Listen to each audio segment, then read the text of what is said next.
দ্বিতীয় বিয়ে করবেন অপু বিশ্বাস, এমন একটা নিউজে উত্তপ্ত এখন সোশ্যাল মিডিয়া।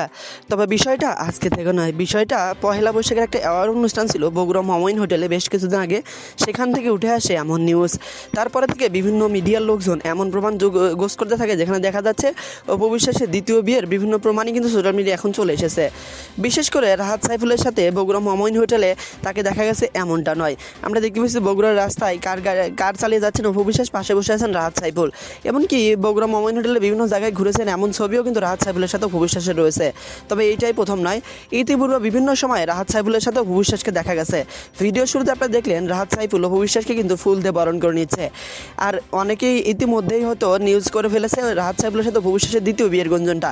তবে এই বিষয়টা নিয়ে অপু বিশ্বাস বা রাহাত সাইফুলের অফিসিয়ালি কোনো ঘোষণা এখন অবধি আসেনি। বিভিন্ন সময়ে বিভিন্ন নিউজে গুঞ্জন চলে আসে, যেগুলো নিয়ে পরবর্তীতে বিশেষ করে দেখা যায় প্রায় প্রত্যেকটা গুঞ্জনই সত্যি হয়ে যায়, বিশেষ করে মিডিয়ার পার্সনদের সাথে। তবে কি দ্বিতীয়বার বিয়ের বাড়িতে বসতে যাচ্ছে অপু বিশ্বাস, নাকি সমস্ত কিছু মিডিয়ার গুঞ্জন?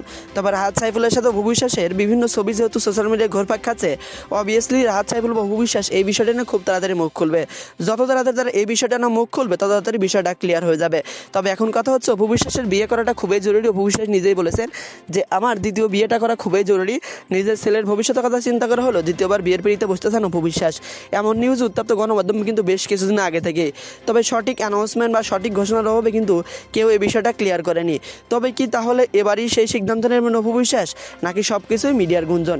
তবে অন্যদিকে তার সতীন শাকিব খানের দ্বিতীয় স্ত্রী শবনম বুবলির বিভিন্ন ইস্যুতে উত্তপ্ত গণমাধ্যম। শবনম বুবলি আবারও বেশ কিছু কথোপকথন ইতিমধ্যে সোশ্যাল মিডিয়ায় ভাইরাল হয়ে গেছে, যেগুলো নিয়ে আবারও আলোচনা শুরু হয়ে গেছে। তো চলুন আমরা শবনম বুবলির মুখ থেকে সেই ভাইরাল কথোপকথনগুলো একটু শুনে আসে। শোনার পরে আপনি আপনার গুরুত্বপূর্ণ মন্তব্যটি কিন্তু ভিডিওর কমেন্ট বক্সে জানাতে ভুলবেন না। ভিডিওটি ভালো লাগলে ভিডিওতে লাইক করুন, চ্যানেলটি সাবস্ক্রাইব করে পাশে থাকবেন। তো চলুন আমরা শবনম বুবলির মুখ থেকে সেই কথোপকথনগুলো একটু মনোযোগ দিয়ে শুনে আসি। শাকিব খান তো বলেওছে যে তার সাথে অপু বিশ্বাসের কখনো বিয়ে হয়নি। বলছিলাম ওনাদের সাথে খুব সম্পর্ক আছে, অপু বিশ্বাস দাবি করছে। মানে তুমি তো পরিমণির কথাই মিন করেছো। আমি যদি একদম স্ট্রেট যাই, এটা তো পরিই মিন করেছে। Have a look on screen. কারণ আমার সন্তানের বাবাও যিনি, জয়ের বাবাও সে, মানুষটা তো সেম। তো তার সাথে তার রিলেটেড কাজগুলো তো সেমই হবে, তাই না?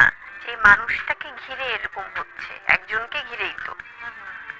তুমি যে কথাটা বলছো যে দুটো ঘটনা, মানুষটা তো সেম। যে মানুষটা সে তো আর আলাদা আলাদা মানুষ। সেখানে ডেফিনেটলি সে অনেক বড় একটা অংশ আমাদের জীবনে। আমার আর শেহজাদের এই পার্টটা, আমাদের জার্নিটা সম্পূর্ণ আলাদা।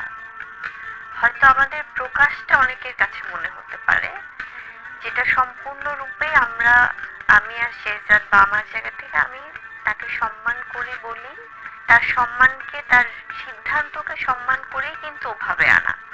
আমি তো সেই মেয়েটা, সেই ওয়াইফটা কখনোই হতে চাইনি যে আমি একা সবকিছু করব। আমি সেই ওয়াইফ, সেই মেয়ে, সেই মানে মাটাই হতে চেয়েছি যেখানে আমার সন্তানের বাবারও সিদ্ধান্ত থাকবে, যেখানে আমার হাজবেন্ডেরও সিদ্ধান্ত থাকবে। আমি একা কোনো একটা গদ বাঁধা কোনো একটা, মানে আছে না আমরা বলি বেয়ারা ওয়াইফ হয়ে যাওয়া, মানে নিজের সিদ্ধান্তে সব করব, সেটা আমি হতে চাইনি কখনো। সো আমার শেহজাদকে 2 বছর বা 2.5 বছর বা 3 বছর পরে আনার সিদ্ধান্তটা ডেফিনেটলি আমাদের তার বাবার জায়গাটা থেকে সে অবশ্যই চেয়েছে, করছে। হ্যাঁ, ও মানে কারণ ওর সাথে আমার ব্যক্তি কোনো প্রবলেম নাই। তো ও মানে কার রেফারেন্স নিয়ে কথাগুলো বলছে। আমি একটা জিনিস বলি, ও কি কাউকে খুশি করার জন্য বা কারো উদ্দেশ্যে কি এসব বলছে? আমার মনে হয় নিশ্চয়ই না। ওর সাথে আমার ছেলের বার্থডেতেও কিন্তু একটা, মানে ও যে ধরনের কি যেন একটা, আচ্ছা কিভাবে কি, তো একটা সিম্পল ব্যাপার ছিল। আমি নিশ্চয়ই 2 বছর 3 বছর আমি যখন আমার সন্তানকে সামনে আনতে পারিনি, তাহলে আমি কিভাবে এই বিষয়গুলো আগে আমি প্রকাশ করব? আমি যখন আমার এই বিষয়গুলো যেহেতু অনেকবার এসেছে সামনে, তো আবারও আসলে রিপিট করতে হচ্ছে যে তুমি তোমার সন্তানকে ভালোবাসো শ্রাবণ্য, সেটা তুমি নিশ্চয়ই চিৎকার করে তুমি কোনো কিছু বলবে না। তুমি যখন ইমোশনাল হয়ে যাবে, যখন আর আমি যে করোনার সময়টা স্ট্রাগল করেছি, তখন এটা কি পরিবার করেছে? মানে এটা কোথায় কপিটা কি মনে হলো? মানে এটা তো ওর ভিডিওতে এগুলা নাই। এবং আমি আমার সন্তানকে ভালোবাসি, আমার সন্তানকে তো আমি এটাই বলবো। আমি নিশ্চয়ই এখানে অন্য কোনো শব্দ আনতে পারবো না।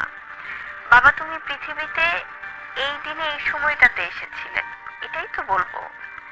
এবং আমি যখন ওর এই ছোট ছোট মেমোরিগুলো ধারণ করেছি, সেটা তো আজ থেকে আরো 4 বছর আগে। আমি তো এটা পরিকল্পনাই ছিল আমার, যে আমি ও যখন একটু বড় হবে, যখন বুঝবে, তখন আমি এটা ওকে দেখাবো যে বাবা, তোমার সাথে মায়ের এই সংগ্রামগুলো বা এই স্মৃতিগুলো আমরা পার করেছি। কোনো মায়ের আবেগকে আসলে কটাক্ষ করা উচিত না। কোনো মায়ের আবেগকে কটাক্ষ করা উচিত না। বুবলির এই কথা শুনে সঞ্চালিকা শ্রাবণ্য প্রশ্ন করতে বাধ্য হন, 2017 সালে অপু যখন জাতির সামনে সন্তান নিয়ে কেঁদেছিল, তখন কিন্তু আপনিও একজন মায়ের আবেগ নিয়ে কটাক্ষ করেছিলেন। জবাবে বুবলি বলেন, এবার আমি একটা কথা বলি তোমার পয়েন্টগুলোতে, সেটা হচ্ছে যে তাহলে এখন যে শাকিব খানের পক্ষ হয়ে আমাকে কথা বলা